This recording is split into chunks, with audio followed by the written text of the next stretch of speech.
Stefano lei lo aveva conosciuto nella sua carriera di insegnante, nel periodo delle scuole medie, e il suo sguardo l'aveva talmente colpita che una volta che l'ha rincrociato nella biblioteca del carcere ha detto: "È Stefano".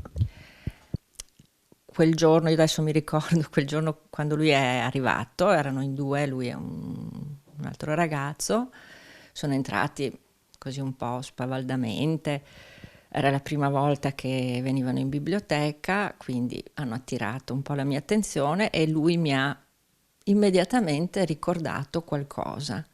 E quando poi è arrivato a registrare i libri che aveva preso, gli ho chiesto: "Ma scusi, lei come si chiama?" "Stefano."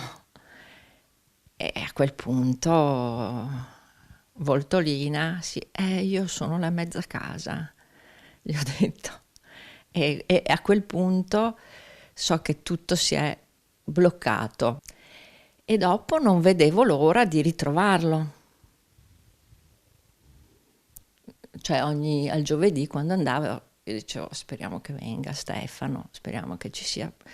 3 volte è venuto e beh, insomma, ovviamente ero contenta di vederlo.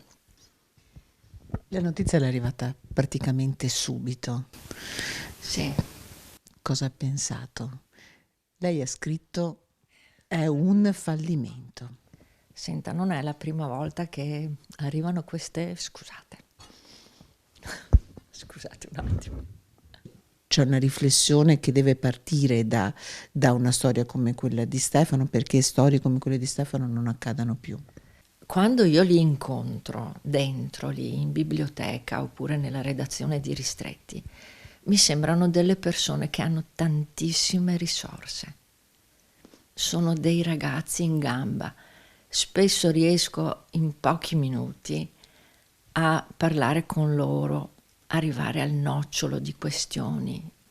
E io dico: ma non è possibile che questi ragazzi non abbiano un'altra possibilità.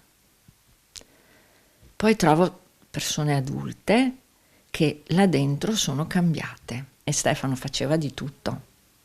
Non si può dire che non ci abbia provato, eh. Tutto quello che gli è stato offerto lui l'ha preso. Quindi non c'era un'altra possibilità per lui